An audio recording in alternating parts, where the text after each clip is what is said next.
soy empresario y ¿quiénes creen que vengo a explotarlos?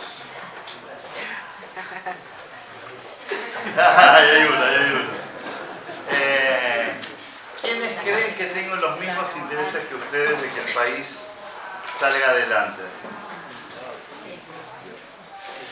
Yo para aclarar, digamos, yo no vengo, no me pagan por venir, digamos, y estoy honrado que ustedes me hayan invitado a hablar, digamos, pero lo que tienen que entender es que la mayoría de la gente que yo conozco son empresarios y nunca en mi vida escuché a alguien que tuviera una visión de querer explotar a nadie, de querer cagar a nadie, de querer subir los precios, digamos, porque en realidad están viendo cómo cagar al consumidor.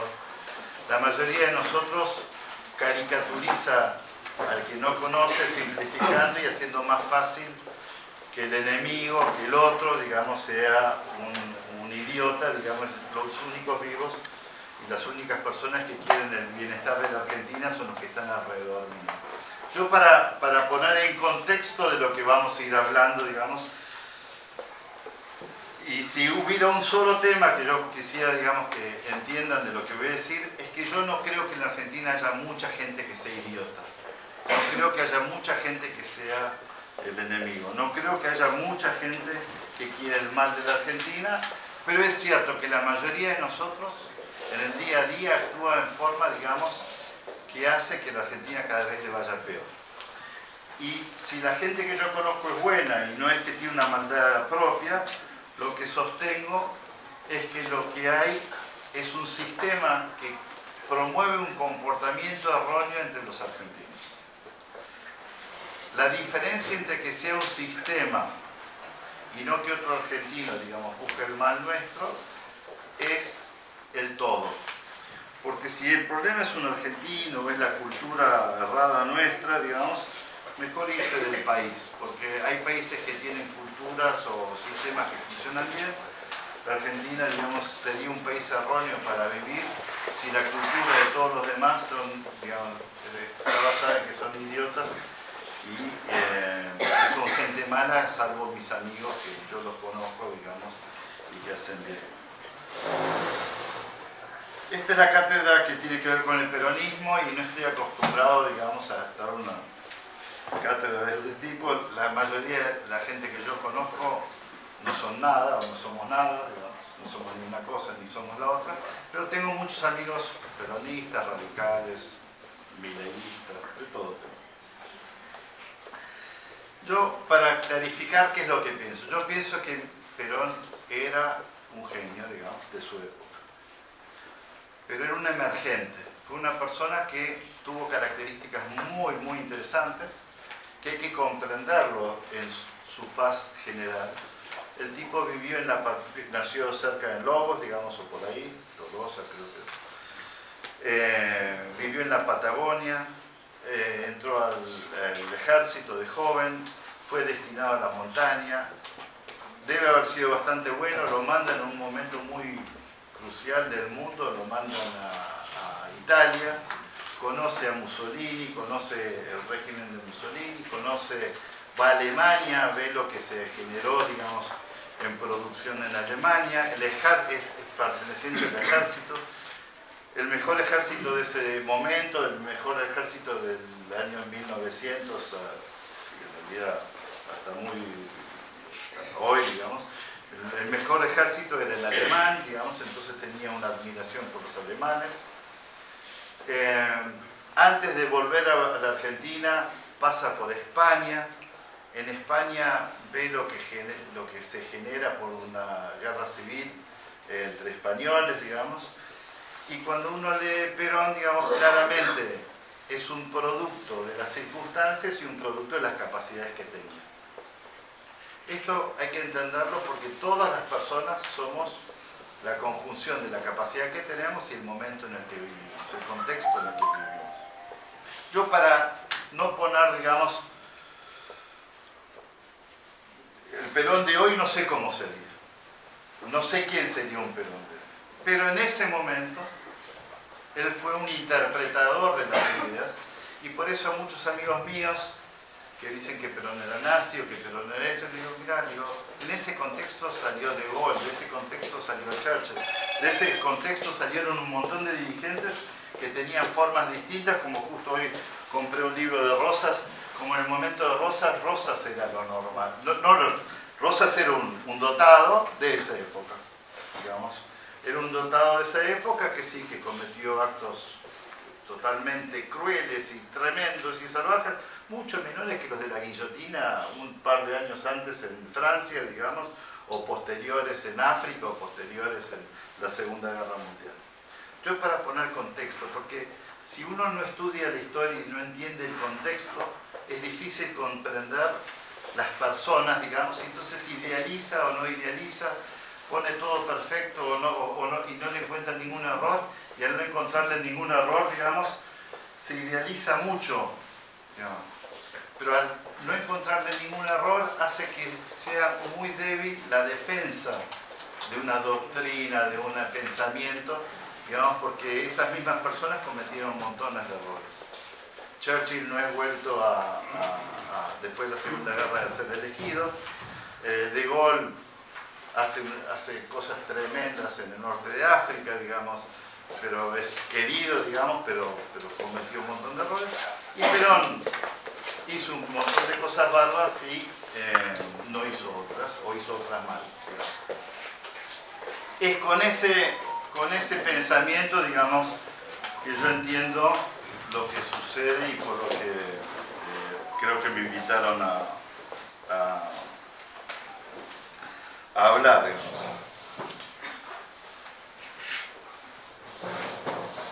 Un tema que a mí me sorprende cuando yo escucho mis amigos economistas de izquierda, de derecha, es que ambos, en los dos casos,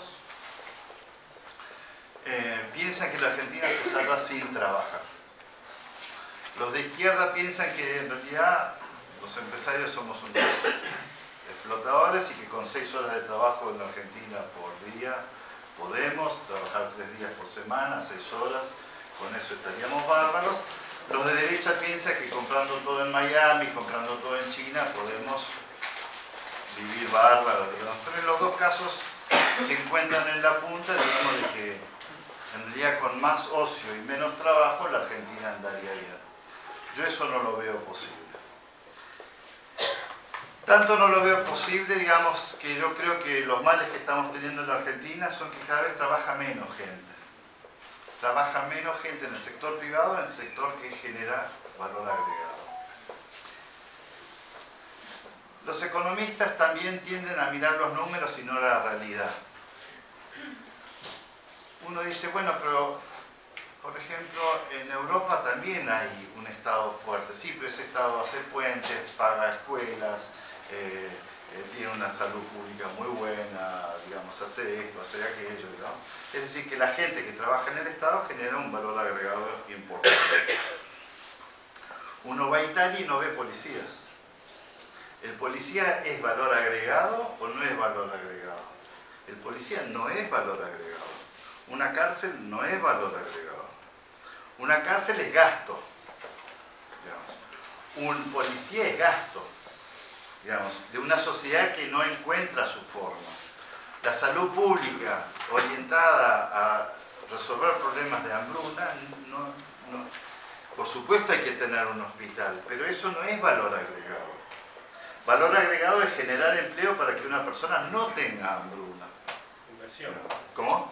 Inversión. Inversión, digamos, inversión y sistemas. En realidad es inversión en sistemas. Si los sistemas, justamente lo que yo quiero mostrar, digamos, si hubiera un solo mensaje para la cátedra, es hacer foco en sistemas, no en personas.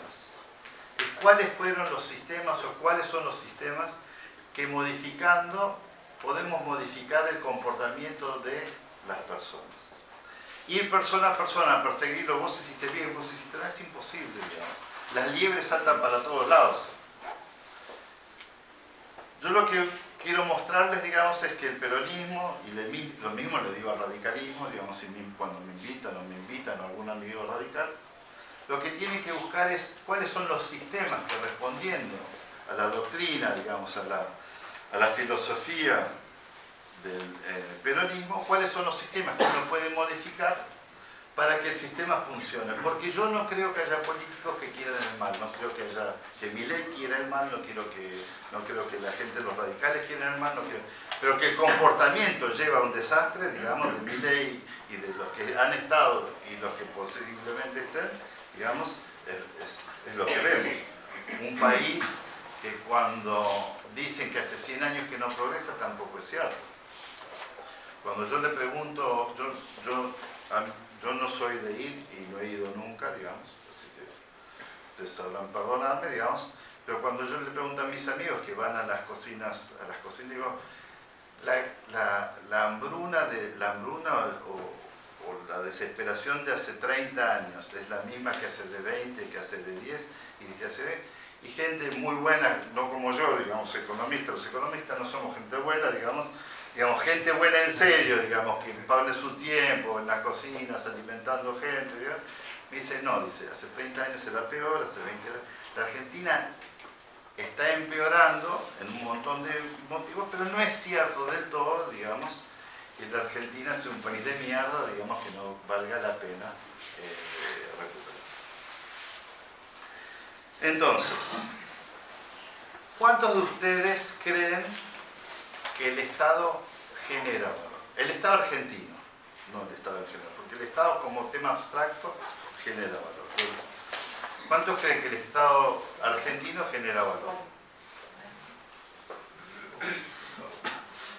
El Estado actual, con 4 millones de personas y un montón de gente jubilada, digamos, es muy poco el valor que genera.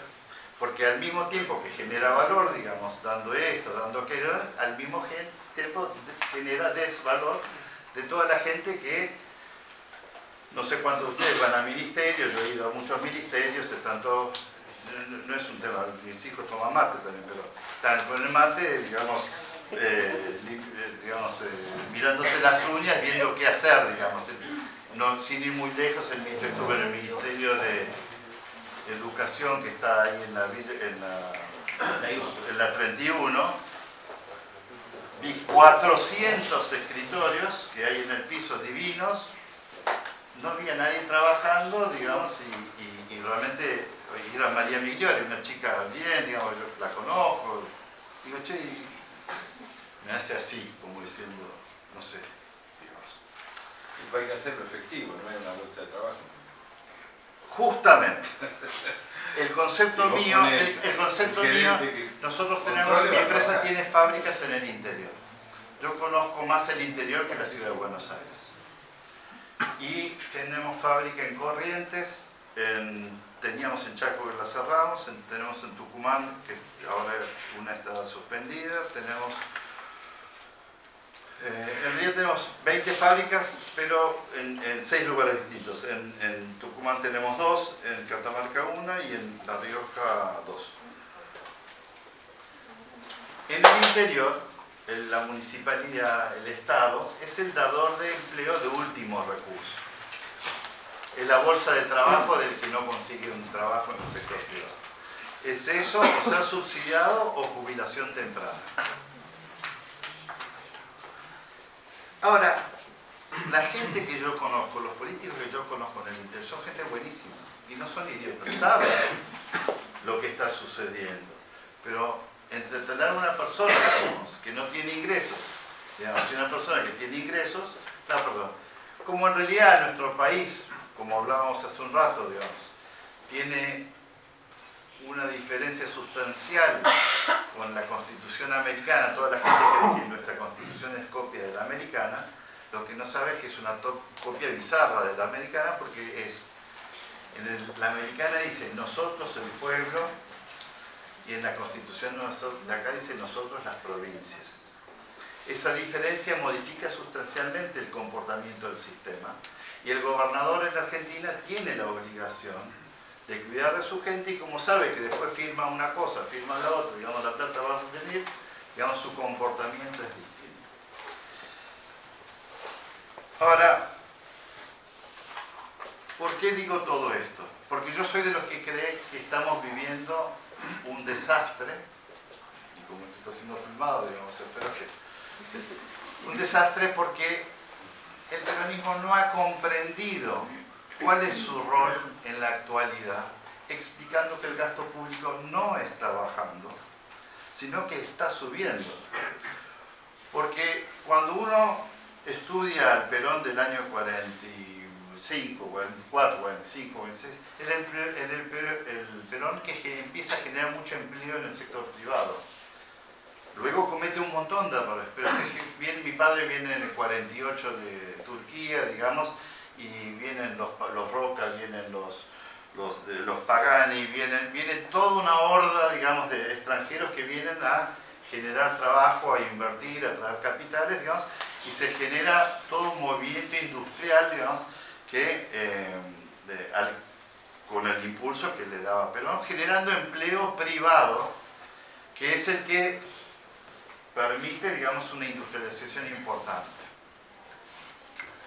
Cuando yo veo, digamos, lo que está sucediendo hoy, donde las empresas estamos despidiendo gente, digamos, no estamos tomando gente, y no hay nadie en la oposición diciendo, digamos, lo que está sucediendo, porque dicen, no, estamos perdiendo empleo, pero nadie está diciendo que no es verdad que el gasto público está bajando, sino que está subiendo, porque esta gente que yo estoy desempleando no van a volver a conseguir empleo en el interior. Y estos van a ser los subsidiados, van a ser los empleados públicos, van a ser los jubilados tempranamente y van a ser gasto público. Cuando no hay una oposición que esté diciendo esto, yo los hago responsables tanto como lo que están diciendo. Mi punto es este entonces. Mi punto es comprender y que el peronismo comprenda cuál es su rol, darle las herramientas para que ese rol lo pueda ejercer o ejecutar, digamos, y estuvieron repartiendo unos papeles, si no se los piden después a Micaela, digamos. Sí, lo estuve pasando al grupo. Lo estuve pasando a... Ah, bien. Pero quiero mostrarles rápidamente, quiero mostrarles esto, no para que lo comprendan ahora, sino que quiero mostrarles esto para que sepan cómo leerlo. ¿Está bien? Vas a quedar... Esta es la economía privada dibujada en un sistema muy específico que se llama sistemas dinámicos, causa-efecto. Milley dice que la inflación, acá, es producto de la emisión. Y es cierto. La inflación es producto de la emisión. Lo que Milley no dice es por qué tenemos emisión. Milley dice que es por el déficit financiero producto del gasto público, pero Milley no explica por qué tenemos gasto público. Y el peronismo con culpa tampoco. El peronismo defiende el gasto público, pero no explica las razones por las que en la Argentina el gobernador de La Rioja, el gobernador de Catamarca, el gobernador de Tucumán, el gobernador de Corrientes, el gobernador de Santiago del Estero, todos los gobernadores tienen gasto público. El gasto público tiene 5 orígenes principales, más obra pública. El empleo público, los subsidiados y los jubilados, más la salud pública, más la seguridad pública. Ese es el origen del 95% del gasto público. El empleo público en la Argentina, los subsidiados y los jubilados en la Argentina no son porque somos una sociedad de viejos, no todos están discapacitados y no todos son necesarios en el empleo público. La realidad es que el empleo público técnicamente es un sector que administra, como las empresas administramos, el resto de la economía. Técnicamente el empleo público, el empleado público es, cuando no está abocado a la seguridad, a la salud, es un administrativo. Las empresas, por ejemplo yo, en mi empresa cuando no existía la computadora, yo empecé a trabajar en los años 80, 78, era todo por Cardex, la administración era un 20% de una industria, por ejemplo. Hoy es el 5% de una industria porque tenemos computadoras, porque los sistemas administrativos y vamos a hacer menos, digamos. Quiere decir que el empleo, los subsidios de los jubilados son producto de que la Argentina tiene muchos desocupados, y desocupados no habría en la Argentina si las empresas, como la fantasía de la gente de izquierda y de derecha, estuviéramos haciendo mucha guita. Si la gente, los de derecha dicen que creen en el mercado, pero se contradicen diciendo que en la Argentina las empresas ganamos mucha plata, pero no hay muchos empresarios. Si estuviéramos ganando mucha plata, estaríamos llenos de empresarios, digamos, y si fuera de izquierda, si fuera cierto que en realidad nosotros estamos ganando tanta plata, la misma cosa, estaría llena de empresarios generando empleo localmente. Los empresarios de Argentina se están yendo, los americanos se están yendo, los franceses se están yendo, los europeos se están yendo, no está viniendo nadie. Es lo contrario de lo que pasaba en el año 48 cuando vino mi padre. Mi tesis es que estos beneficios que no existen son producto de costos muy altos de producción, producto de una muy baja productividad de las empresas. No, mi empresa es la reputa madre. La tecnología que tengo yo es la última que hay en Europa, pero la productividad mía del producto que sale de mi fábrica es bajísima. ¿Por qué? Porque yo tengo que mantener una población económicamente activa muy chica, que está lleno de desocupados, pagando este empleo público, estos subsidiados y estos jubilados. No hay tutía. Que alguien venga y que me diga que no es verdad, que me haga el dibujito complejo, digamos, de cómo cree él en su mente que sucede que los empresarios en Argentina ganamos mucha plata, pero somos tan idiotas que no empleamos al resto de la población. Si la productividad es baja, es producto de varios temas, digamos. Uno de ellos es un ambiente laboral de mierda, y el otro es que la capitalización de las empresas, es decir, que el capital con el que contamos las empresas es muy bajo. En la Argentina, los economistas sabemos, la sociedad no siempre sabe, que mientras que en Chile, creo que el número es 80% que los bancos han prestado el 80% del PBI, en Japón es 200% del PBI, en Argentina es 8% del PBI. Es 10 veces más chico, que eso incluye el Estado, eso incluye los particulares y eso incluye las empresas. Quiere decir que nosotros tenemos una capitalización muy baja y un ambiente laboral malo. Mi tesis es que se produce por este fenómeno y este fenómeno por esto. Ahora voy a explicar. Las empresas, cuando no tenemos plata, despedimos con justa causa. Y después vemos, el abogado me dice, flaco, vos despedís, después vemos cómo le pagamos. No es mi caso, pero es bastante normal.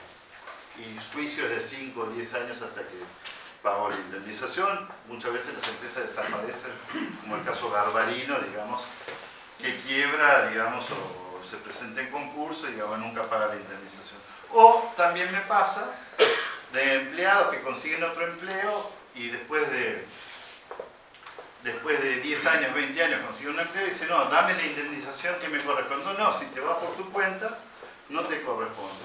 Entonces el comportamiento típico de un empleado así es que se tira chanta, digamos, trabaja menos, es bastante visible esto. No estoy hablando de cosas que creo, son cosas que sé, digamos. Y se hace, de algún modo, se hace despedir para que cobrar, y si no consigue los 20 años, se va satisfecho con 10 años que le paguemos de indemnización, y dice, bueno, dame 10 y me voy. Esto es producto del pasivo laboral. ¿Qué es pasivo laboral? ¿Quién de ustedes trabaja alguna vez en una empresa mano de obra intensiva? Sería una confección, fábrica de bolsos, muebles, ahí. Fábrica de sábanas.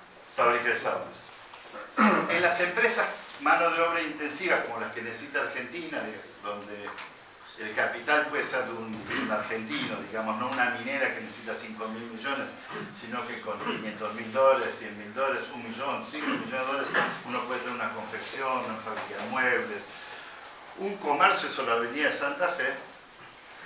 La deuda que tienen esas empresas con su personal es mayor que los activos que tienen. La máquina de coser con la que vos trabajás vale $2.000.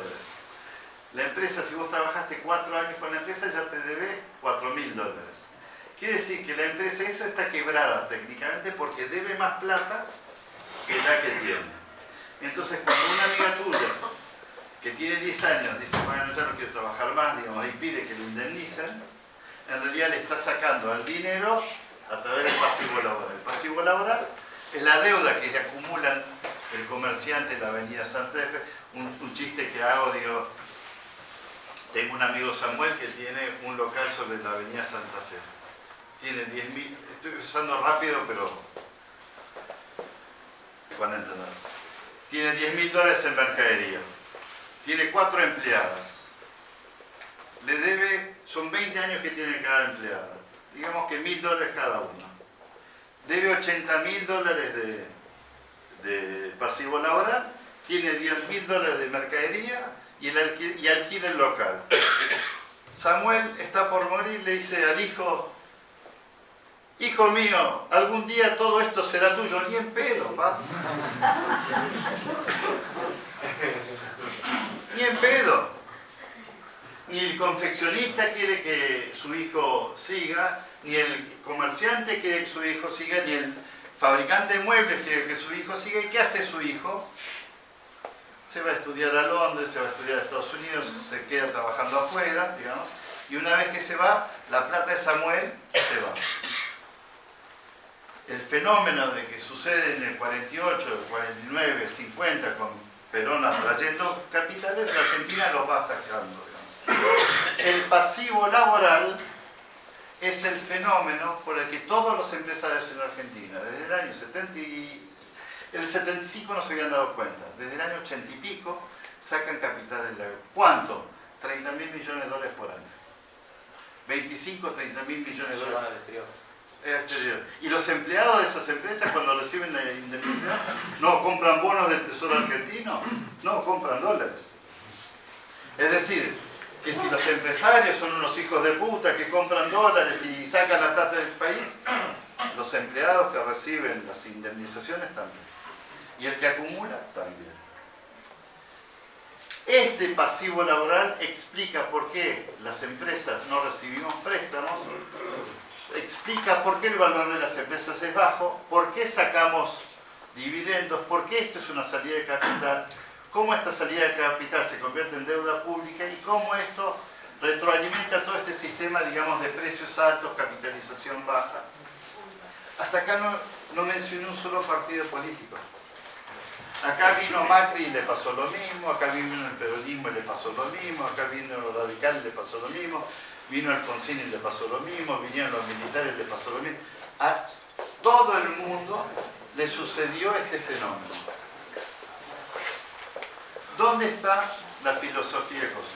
¿Dónde está, digamos, ninguno? Esto es, todos los argentinos están acá, muestra, digamos, de que el prestigio del trabajador por los autodespidos falsos es bajo en la Argentina, el prestigio del banquero es bajo porque presta poco, el desprestigio del sindicalista es malo porque los salarios que van bajando, cada vez menos afiliados, van desprestigiándose, el prestigio del empresario, digamos, en un país con pobreza y precios altos es bajo, el prestigio del empleado público que, digamos, en su época tenía prestigio y hoy lo perdió totalmente, es bajo. El prestigio del sindicalista es bajo, del sector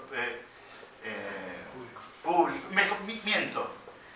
El sindicalista del sector público cada vez tiene más poder. Esa es la otra cosa que voy a hablar, digamos, ahora. El prestigio de la salud pública es baja, de la educación es baja, y así de cada uno de los diferentes factores. Es decir, todos sabemos cómo funciona este tema, pero todos estamos perdiendo prestigio en un país que pierde prestigio el empresario, el banquero, el empleado público, el país va en baja. no quiero que lo entiendan ahora, pero si lo distribuyen, les mostré cómo leerlo, digamos. Está en internet, buscan mi nombre, está en internet. Un paréntesis, digamos, ya que estamos pegando, digamos, al sistema, digamos, vamos a pegar. Prestigio del sindicalismo. ¿Dónde creo yo que el peronismo empezó a equivocarse, digamos,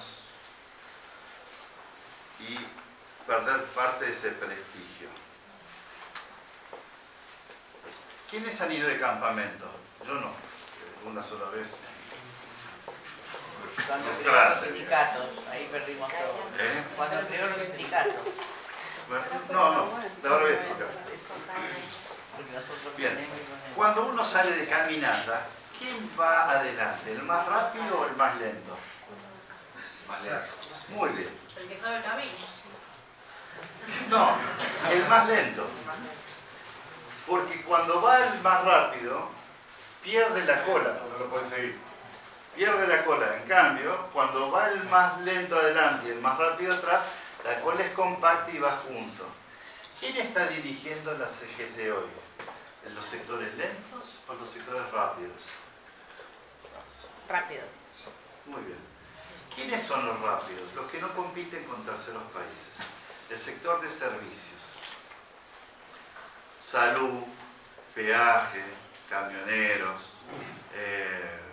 electricidad, no sé cómo se llama, Psifuerza. ¿Dónde están los cerveceros, los automotrices, los textiles? No quiero mentir, pero yo tengo entendido que hay 2.000 sindicatos o algo así, o más de 2.000 sindicatos. Hay más de 2.000 sindicatos.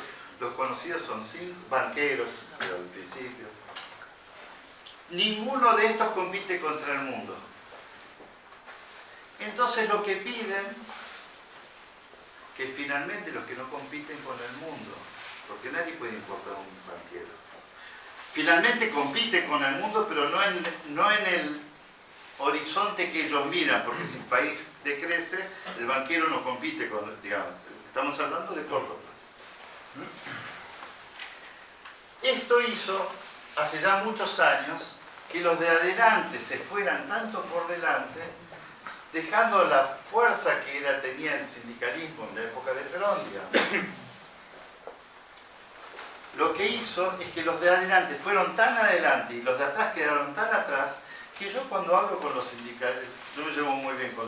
Mi papá se lleva bien, yo me llevo bien, y mi hijo se lleva muy bien con el sindicalismo en general, pero el textil en particular, y tengo, si digo esto y públicamente, porque lo he dicho, digamos, en privado también,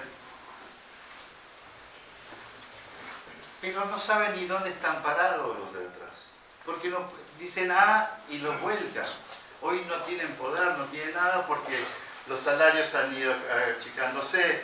Les pedimos que por el 3%, el 5% que cobran, digamos, mantengan la salud de nuestra gente, digamos la parte de salud se los está comiendo, digamos. Yo creo que el sindicalismo hoy estaría feliz si le sacan las obras públicas, las obras sociales, digamos, porque deben estar perdiendo fortuna, digamos. Y en ese proceso, como para la sociedad, mucho del peronismo, digamos, se asocia al sindicalismo, digamos, y como no se ha podido defender bien este concepto, fue perdiendo posición, digamos, el peronismo. Mi tesis, ya les doy el final, digamos, pero es que hay que volver a las fuentes donde lo importante para un país es tener y generar trabajo.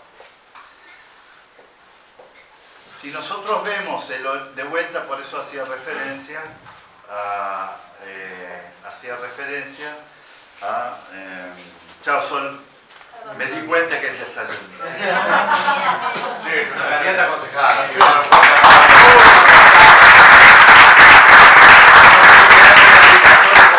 Voy a decir a tu tío. Decirle, está Sergio Reza, el otro candidato a concejal en una... Muy bien, nuestro Sí, la voy a ver completa grabada. Entonces,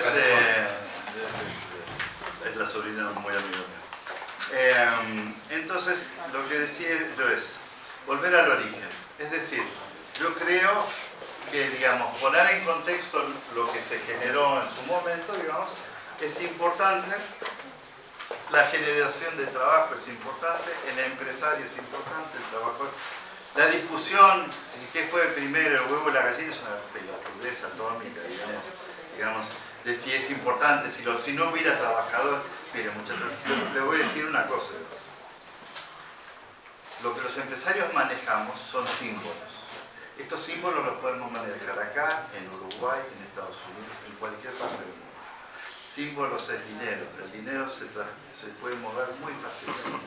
La gente que vive en Montecasero, la que vive en La Rioja, también podría, si quisiera, moverse, pero es más difícil.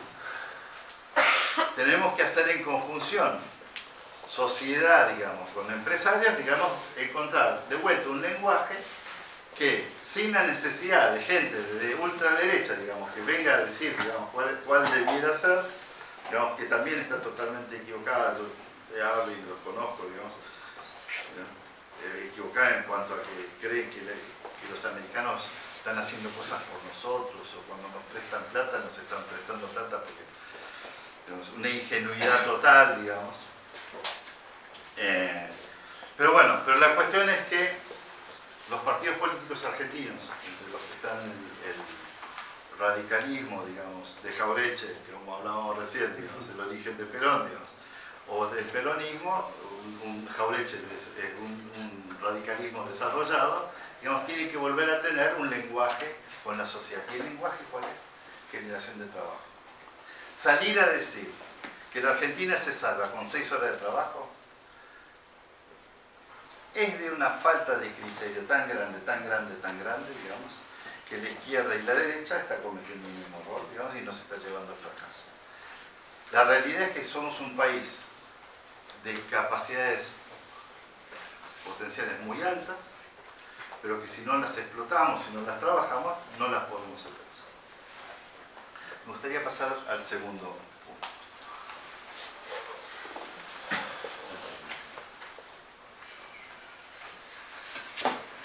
Esto que tiene la misma forma, pero es un poco anterior y no pido que no lo vamos a ver ahora, explica un fenómeno que estábamos hablando recién.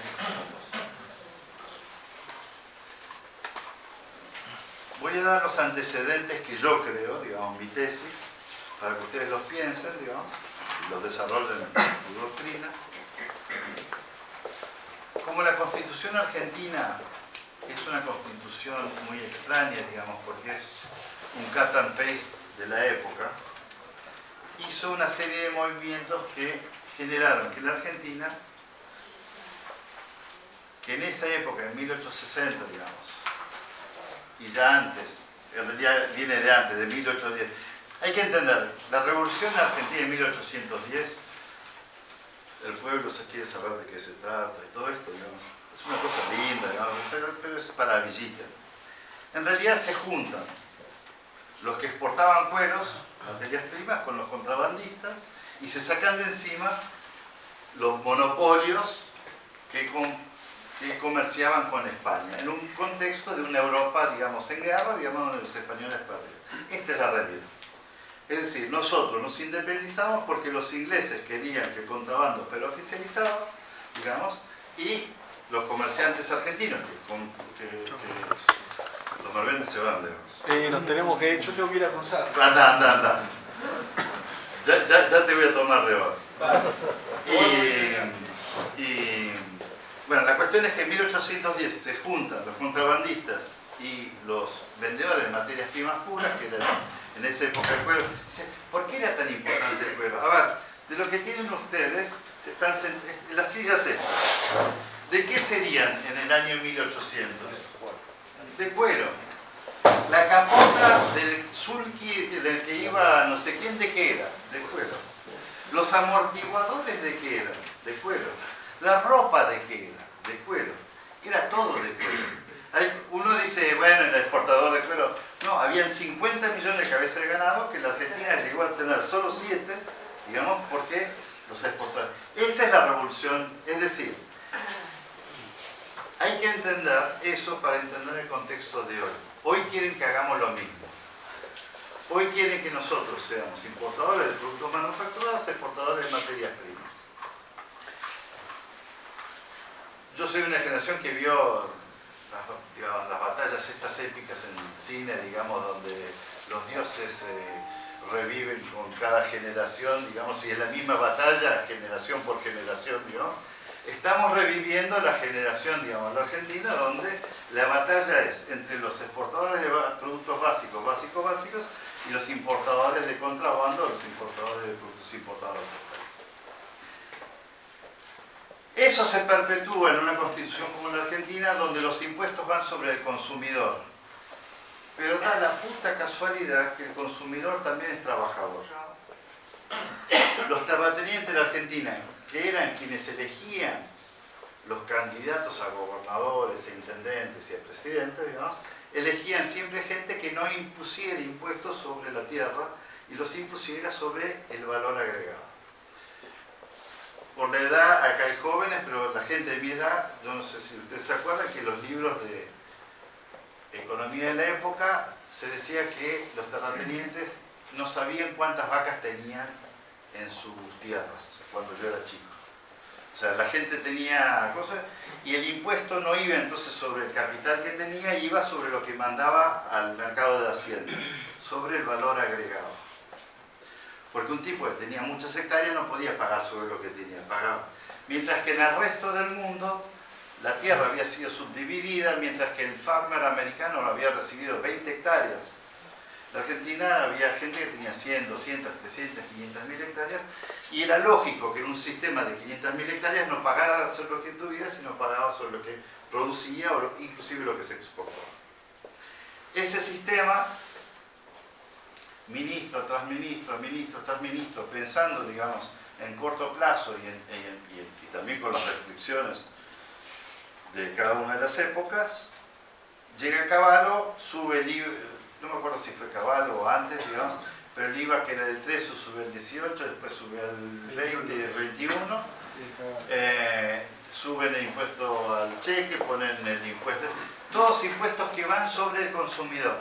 Pero como dije, da la puta casualidad que el consumidor también es trabajador, entonces, cuando yo exporto un producto hecho digamos, en mi empresa de confección, en realidad, aunque me devolvieran los impuestos que yo pagué directamente, todo el valor agregado del que hizo la energía, del que hizo la autopista, del que hizo de la Coca-Cola que consume mi trabajador, de la ropa que usa, del auto que usó, todo tiene 50% de impuesto. Quiere decir que yo,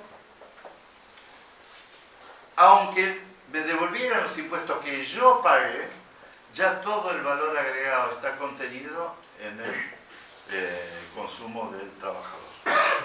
La diferencia entre cobrar impuestos personales, como en el Estado americano, donde yo te cobro a vos, mejor dicho, la empresa te paga a vos y vos vas y pagás al Estado, y el de la Argentina, donde yo le descuento al trabajador lo que el impuesto. En el caso de la Argentina, el argentino medio cree que el empresario es un hijo de puta que se está quedando con su plata. En los Estados Unidos dice, no, es el Estado que me está sacando la plata.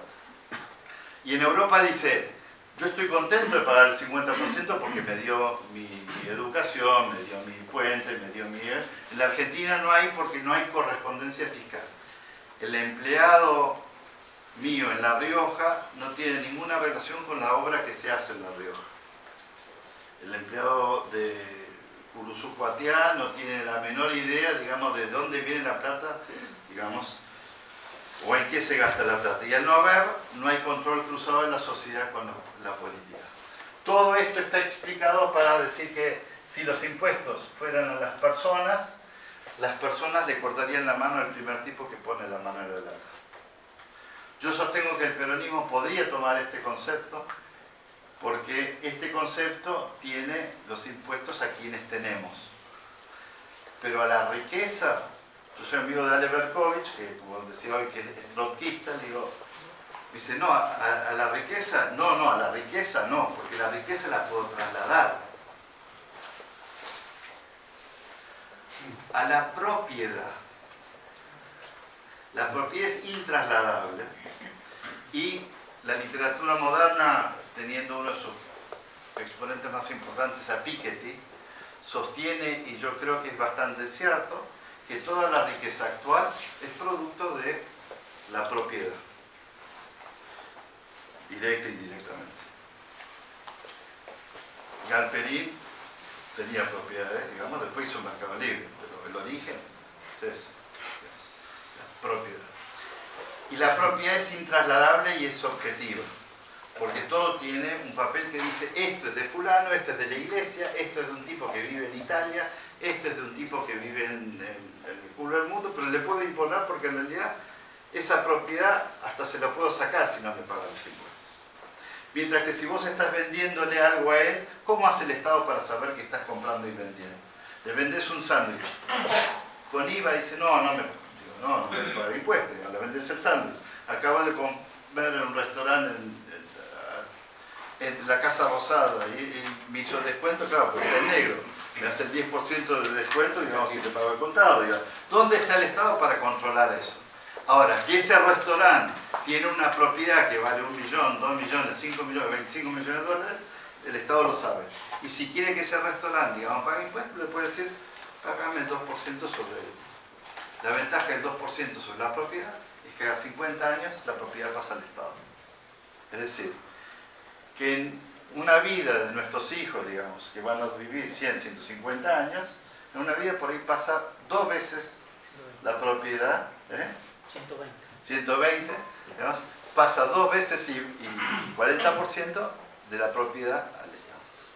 Mientras que si fuera solamente a la herencia, por ahí no me muero nunca en el futuro, digamos, y no pago más impuestos a la plata. Pueden verlo, está explicado también, digamos. El tercer gráfico que quiero mostrarles que tiene una cosa para el peronismo, digamos, un mensaje para el peronismo.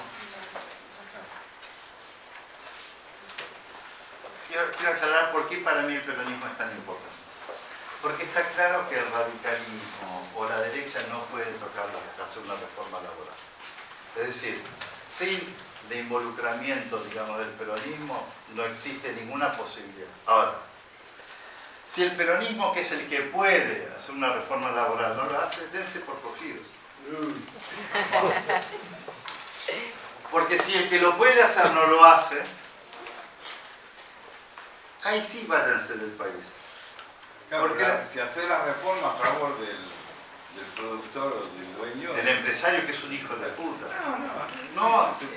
Pero trabajo en una empresa privada, para que años más, así que efecto de derrame no hay, pero por lo menos... No, hay efecto de derrame. El tema es que con este sistema no hay. Pero con este sistema no hay, es lo que estoy explicando. Porque cuando nosotros ganamos plata, compramos máquinas que no emplean gente. La empresa mía, yo no tengo problema, nunca he tenido problema, digamos, con el sindicalismo ni con la gente. He tomado y he despedido gente. Yo sé despedir. Sos buen empresario. Tengo bien armada la historia. Pero nosotros si no tenemos... Un segundo. La maquinaria que yo tengo no emplea gente. Porque yo compro máquinas que van en el doble con la condición de que sean suficientemente automatizadas para yo no tener que tomar. ¿Entendés? Es decir, el dinero no derrama porque el sistema que yo les mostré en el pasivo laboral hace que una persona que trabaja en mi empresa se coma el capital de lo que yo tengo. Y entonces, les voy a contar un secreto de los economistas. Vos, que sos economista, me dirás si está muy alejado de la realidad. Los gobiernos en Argentina tienen 3 instrumentos que pueden manejar verdaderamente.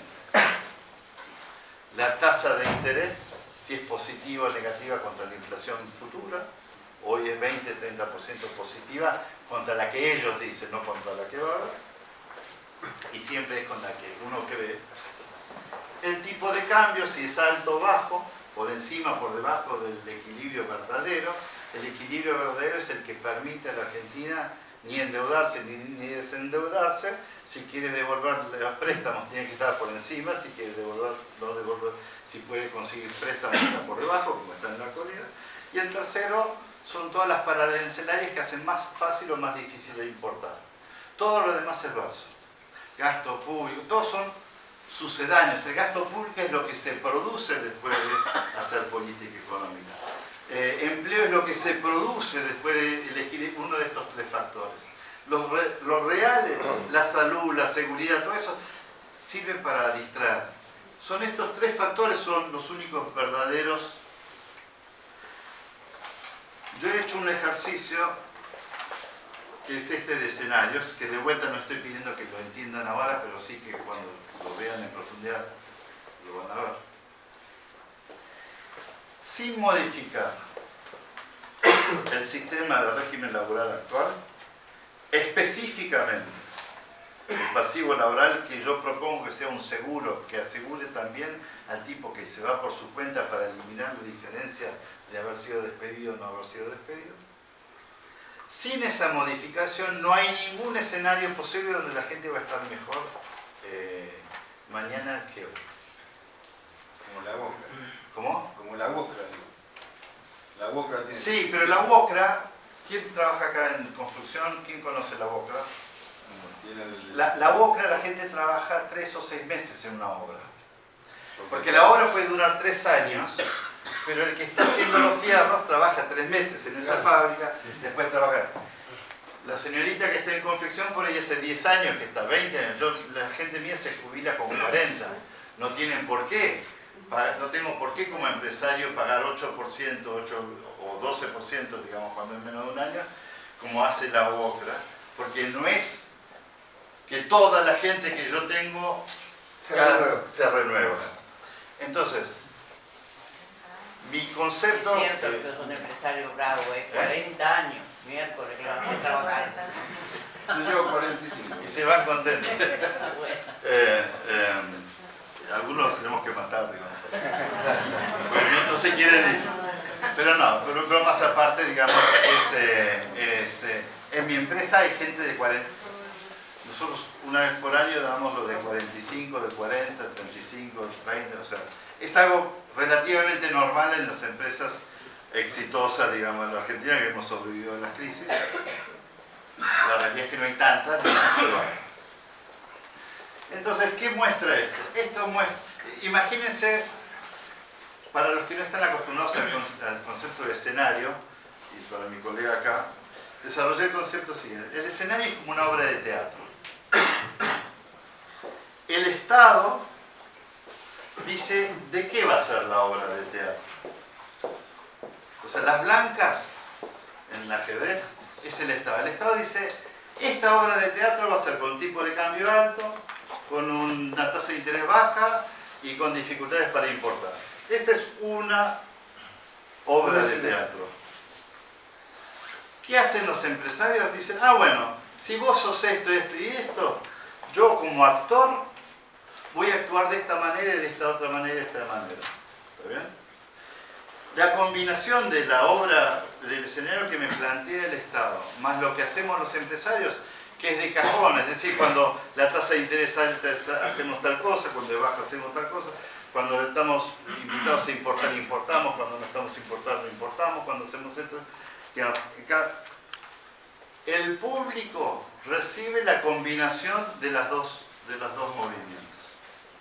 Es decir, que si yo estoy en un escenario que genero empleo y traigo máquinas y no sé qué, el público va a tener una economía que crece o que no crece, una inflación que es alta o que es baja, un gasto público que es alto o es bajo, salarios que suben y bajan, etcétera, etcétera. O sea, el público lo sufre. Yo lo voy cortando. Lo que yo quiero mostrar con esto es así. Sin modificar el régimen laboral de la Argentina, no hay ningún escenario donde el dinero derrame en el operario, en el trabajador argentino. Ninguno. Puede estar un poco mejor o un poco peor, pero siempre en el actual contexto la plata no va a llegar al operario. Entonces es el peronismo que tiene que hacer la modificación para que lo que se llama la propensión a emplear del empresario sea mayor, no importa el sistema, y que si las condiciones están dadas, sea muy alta. Así que con esto creo que termino. Un tema más, que hoy tuve la gente del CIPEC me invita a tener consejo. Una persona inteligente de ahí estaba hablando de todo menos la industria. Para que entiendan, digamos, por qué la industria es importante. No hay ningún país industrial en el mundo que le haya ido mal. Ninguno. De la dimensión de la Argentina no puede vivir de servicios como la fantasía de algunos. Pero además, en el mundo con inteligencia artificial, hay que comprender que la labor de muchos de los que están acá va a cambiar o disminuir. Y eso va a ser lo siguiente. La frase que tengo humildemente que desarrollé y mi hijo usa también es: la inteligencia artificial es a servicios lo que la robótica fue a la manufactura, pero mucho más rápido. Es decir, que el empleo que se perdió por un lado en manufactura, que pasó a servicios, hoy muchos de esos servicios van a disminuir porque en mi empresa hoy usamos diseñadores de inteligencia artificial, los pósters los hacemos con inteligencia artificial, no tengo más asesores, utilizo inteligencia artificial. Y esto es una buena noticia para la Argentina. ¿Por qué? Porque tiene una matriz todavía industrial importante y porque tiene producción de materias primas. Y cuando toda la inteligencia artificial haga que el precio de los productos, de los autos, de los libros, de la Coca-Cola, de la cámara, de este mueble, de los textiles baje, en el mundo va a haber más consumo de textiles, de autos, de esto, del otro. Entonces las materias primas se van a usar más y los que hacemos manufactura vamos a ser nuevamente reivindicados. Esto lo digo, digamos, porque de vuelta es una oportunidad para el peronismo que tiene un origen finalmente en el sector industrial. Así que bueno. Gracias.